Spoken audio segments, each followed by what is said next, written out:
Епстајн фајловите открија Пандорина кутија во Македонија, пренесувани мозоци од Македонија на пациенти, психијатриски случаи, до Соединетите Американски држави за истражувања на Универзитетот Колумбија.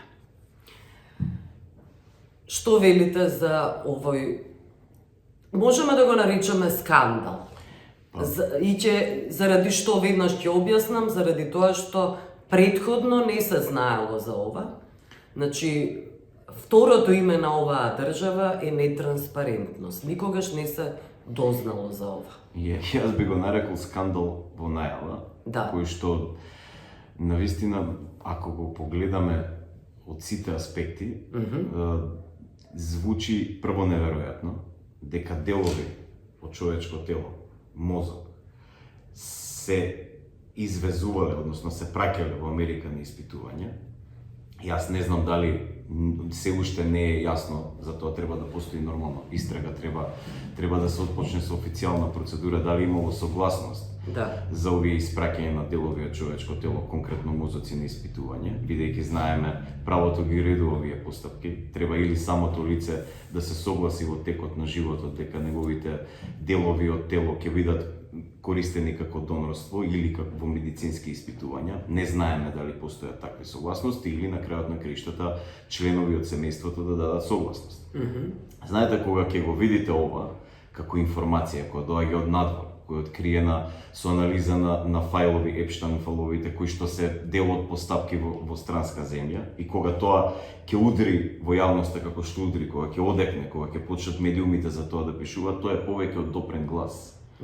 Знаеме законот за обвинителство што кажува дека дури и допрениот глас, кога за тоа постојат индиции, треба да резултира со отпочнување на постапка.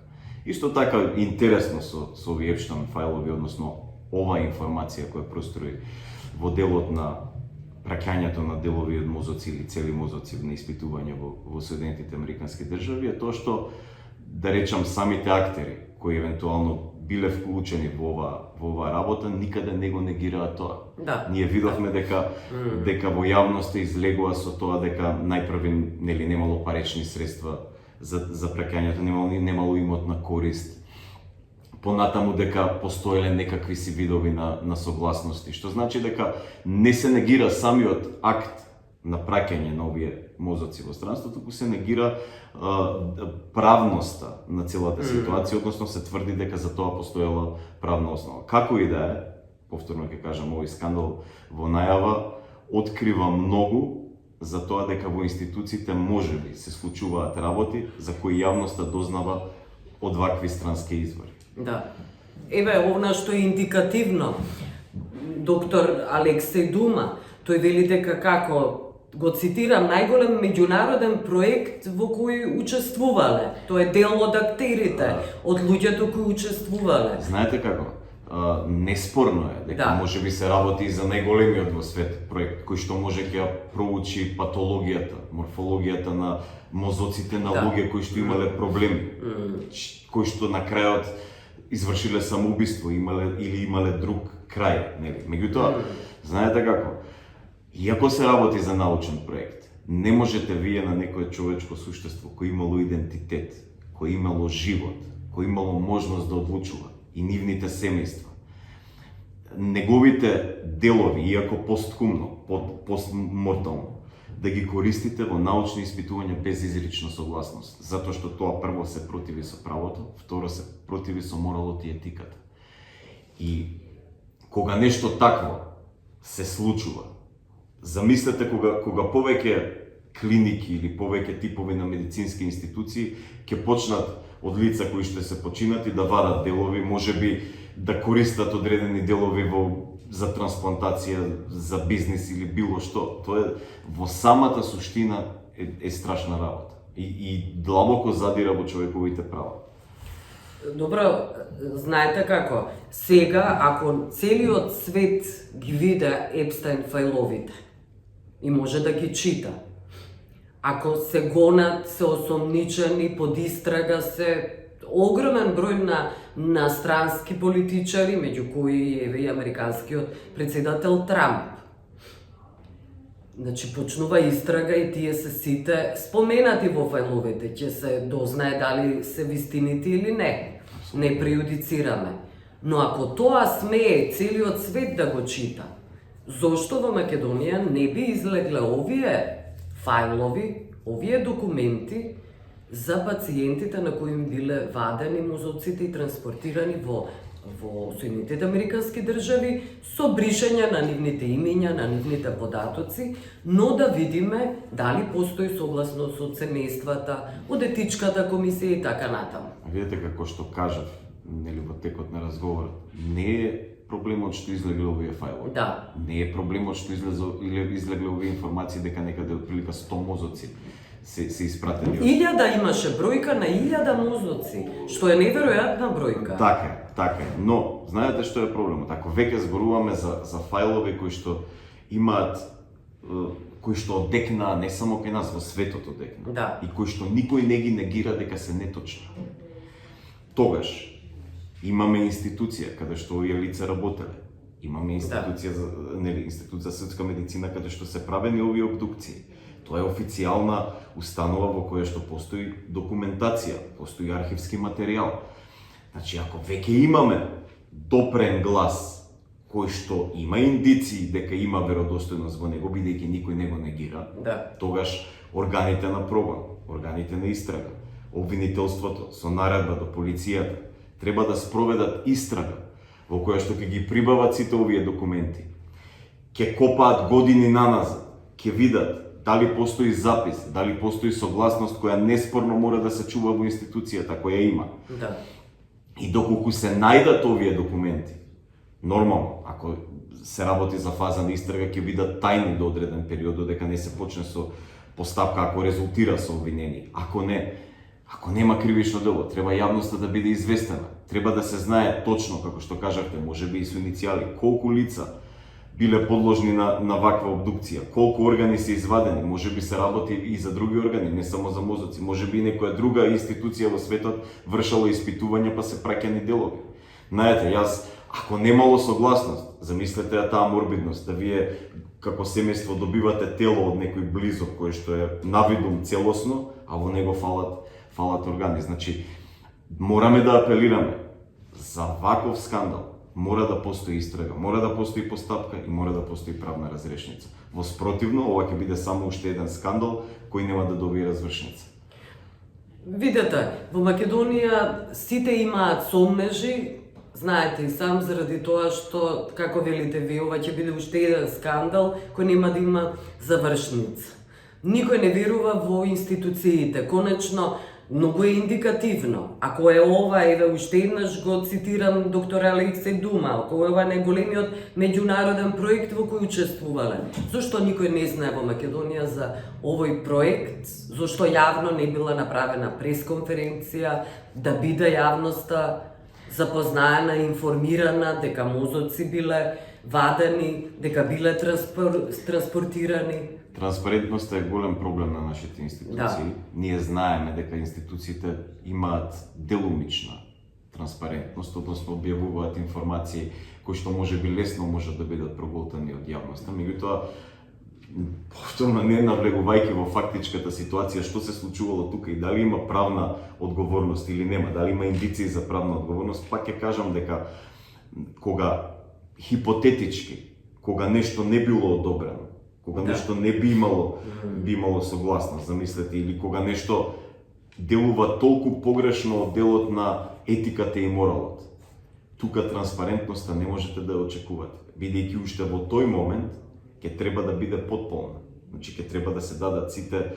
согласности, сите документи поврзани со очигледно транспарентност овде не била случај, бидејќи нешто може би фалело. Кој треба тоа да го исправи? Тоа не треба да го исправи ни јас, ни вие, ни новинарите, ни јавноста која го слуша. Тоа треба да го исправат институциите на системот, бидејќи само тие го имаат тој механизам со кој што можат да продрат, да извадат документи и да дојдат до правен заклучок на крај. Се до тогаш се ќе биде само, не знам, тврдење во поглед на хипотеза, потенцијален, затоа реков скандал. Да. И јавноста после неколку месеци ќе каже еве уште една ситуација која не се разреши, а која звучи навистина скандалозно. Да. Дали вие би иницирале ваква истрага, односно би комуницирале со обвинителството? Видете, јас кога би комуницирал со обвинителството, јас што би им кажал повеќе од она што Дали би ги има прашале барем? Дали ќе отворат истрага? Дали јас би ги прашал? Знаете како, кога јас би ги прашал и кога би ми кажале ќе отвориме или нема да отвориме, или ќе ми дадат некој заоблен одговор во смисла ситуацијата се уште се испитува, ќе видиме и така натаму, тоа нема многу да промени. Затоа што институција како обвинителството, допрен глас, законска категорија, ситуација која е скандалозна, која не само што потенцијално го нарушува правото, туку го нарушува и секојдневното нормално живење и перцепирање за самото човеково тело и екзистенција, значи навлегуваме во човековите права. Да. Тоа е повеќе од доволна индиција да нешто се започне. Ако ништо друго, да се провери основаноста или неоснованоста на овие действија. Прашањето дали ќе го направат тоа или не, нема значење во овој момент. Обвинителството само треба да започне со оваа истрага. Да. Добро, ајде да одиме. Има многу фајлови во Македонија околу корупцијата, која борба не е. Не можеме да ја наричаме борба против корупција, само да се констатира дека има корупција. Следен проблем е кривичниот законник. Вие сте дел од платформата за борба против корупција на цела мрежа на невладени организации и прилично сте повторно незадоволни со новиот кривичен законник. Предлогот, така. Да. Практично со него уште повеќе се амнестираат функционерите во оваа држава со нивните злоупотреби и кривични дела, коруптивни дела. Неколку работи. Измените на кривичниот законник беа и дел од извештајот во 2024 на Transparency International индексот за перцепција на корупција. Понатаму беа анализирани од други институции како Европската унија, нели во извештаите кои што ги даваше. Едно од поскандалозните работи поврзани со материјалното право, кои што се случиле во последниот период, а кои што директно навлегуваат во делот на борбата против корупцијата. И сите сме согласни, и пошироката стручна јавност кажуваше дека додека не се сменат овие штетни измени, односно не се вратат во претходната фаза или не се направат подобри, општеството ќе трпи. Ќе трпи во смисла голем број на дела кои што претходно се случили и кои што се случуваат во моментот ќе застарат. Нема да имаат правна развршница. Знаејќи како функционира нашето обвинителство, судство и други органи кои што се поврзани со гонењето и немањето на капацитет на истите, знаеме дека секој нас се одива споро. И тоа беше неспорно. Меѓутоа, самиот процес на овие измени, кои што беа предмет на критика на платформата и на Transparency International како дел од платформата, беше нетранспарентен. Ние добро знаеме дека овие измени кои што се праве во рамки каде што проектот, нели, измените ги водеше Министерството за правда, немавме никаде известување што се случува. А треба да работите заедно со нив. Така е, кои се тие измени? Да. Текстот го немаше на ЕНЕР. Немаше можност по широката јавност да даде мислење, да даде критики, да даде сугестии. Како да направиме делотворен закон, како да направиме уште подобри измени отколку оние провизии кои што ги имавме пред 2023 година. Меѓутоа тоа не се случи. Но председателката на крај го подпиша кривичниот законник, веќе не е ни предлог. Така е, но тоа не се зборам за претходниот период, сега веќе е друга ситуација. И сега новите измени. Во нив имаат неколку нема да долго да објаснам, дека имаат неколку клучни поенти, неколку клучни околности кои што не се добри. Прво, користа не можете да ја сведете само на имотна корист. Знаеме ние добро што се случува и какви се влијанија.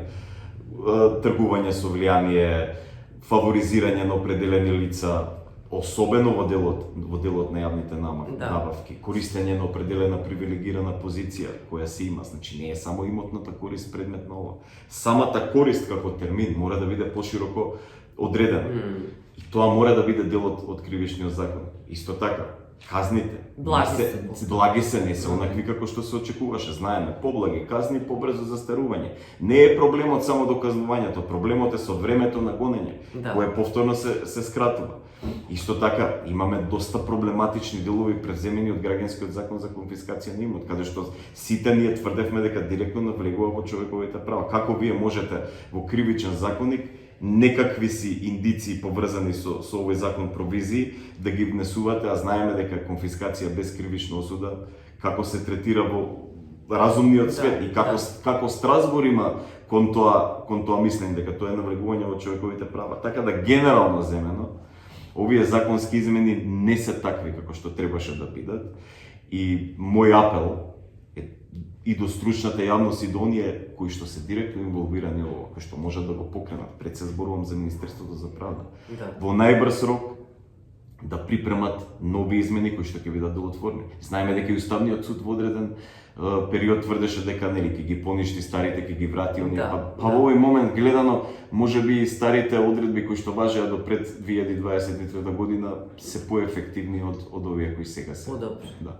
Добро, кога го стави подписот председателката Силјановска, незиното образложение е дека незините аргументи се дека ова е транзиционен закон, дека ќе биде донесен нов европски закон, но морало да се брза со донесување на. Еве јас ќе прашам сега јавно што значи транзиционен закон од аспект на кривичен законник.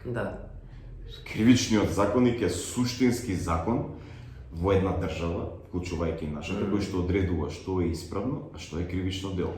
Тој прави јасна дистинкција по кривично-правната одговорност. Како таков, треба да ги уреди кривично-правните околности и треба да даде казни кои што соодействуваат на општествената ситуација. Ако вие имате како цел борба против корупција, борба против криминал на бели крагњи, против високиот криминал, криминал кој што го вршат јавни функционери, тогаш треба добро да ги уредите оние законски одредби поврзани со сите овие околности. Во ситуација што значи транзициони измени? Да донесува колку знаете, транзицијата може да трае 30 години. Како во Македонија што трае конечно. Колку тоа ќе се одрази на сите кривични дела кои што се случуваат во меѓувреме. Колку високи функционери нема да одговараат за својата да кажем, за своето кривично дело. Колку од нив тоа нема колку кривични дела нема да го дочекаат светлото на денот. Затоа што имаме спори институции, се жалат институциите, нема доволно кадри, нема доволно средства, значи во најава имаме како да кажам, неефективно гонење. Знаеме дека обвинителството до сега не правеше дистинкција кои дела треба да имаат предност заради општествена важност, а кои треба да бидат гонети по регуларна постапка. Имаме дела кои што се блиску до застарување па седат во фиока. Значи сето ова ако го земеме во предвид, не верувам дека со овие законски измени на кривичниот законник ќе се смени нешто во. И зошто би се сменило? Зошто претходно всушност не понудиле подобар кривичен законник? Знае дека и кога првиот пат се изгласа оние погубни измени во 2023 година, иако не гласаа сите, сепак имавме некој тип на консензус бидејќи имаше присуство во парламентот. Тоа значи дека пошироко гледано, хајде да кажеме на политичарите или на јавните функционери, им одговараат законски провизии кои нема директно да ги засегнат. И зошто сега би гласале за строги казни и за коруптивни дела, криминални дела? Така е, но сепак. Зошто пред некој месец не гласале? Според нивната логика. Ве разбирам, апсолутно ве разбирам, меѓутоа ја не работеле со експертската јавност да креираат. И повторно ќе кажам, тоа сакав да го нагласам. Имавме еден тотално нетранспарентен период на подготовки на кривичниот законник, кој што на крај резултира со нешто што не е ефективно. Истраги, конкретно истраги за потекло на имот се уште нема, а тоа е клучот во реформите не само во правосудството генерално, борба против корупција. Истрагите Да. Имаше еден период во стручната јавност провејуваше, па имаше и надписи, тоа беше пред отприлика година-две, за посебен закон за конфискација. Да. Па после Министерството негираше дека воопшто има таков или се подготвува таков закон и се реферираше на законот за конфискација на имот во граѓанска Да. постапка. Таму има одреден механизам кој се однесува широко на сите луѓе, на сите граѓани, не се однесува само на јавните функционери, и кој што, еве и до ден денес не заживеа, а со критиките кои што овој закон ги трпи од пошироката стручна јавност, се поставува прашањето дали некогаш ќе заживее, бидејќи навистина навлегува во делот на човековите права. Но јас ќе прашам, зошто не се направи одреден закон со било какво име, еве, тие некако одлучат името, кој што ќе навлезе само во, дали тоа ќе биде ветинг или не знам, кој што ќе навлезе само во потеклото на имот на јавните функционери. Зашто не се направи така? Ако гледаме имотната состојба, еве сега се констатира дека Орце Георгиевски, градоначалникот на Скопје, не доставил имотна состојба до антикорупцијската комисија. И што се последиците прекршочна постапка? И неколку ситна казна, символична казна. Јас некаде мислам дека не се сеќавам точно во кое гостување беше актуелно ова со нели анкетните листови, кажав дека се додека не се заостри законот во овој дел. Да. Додека не се даде и определена алтернативна казна, не само прекршочната казна, одредена забрана за вршење на јавна функција на овие функционери кои што не го почитуваат законот во тој дел, ние нема да гледаме некаков напредок. Зошто? Заради тоа што подолго време веќе кај нас очигледно, доколку нема репресија, се случува злоупотреба.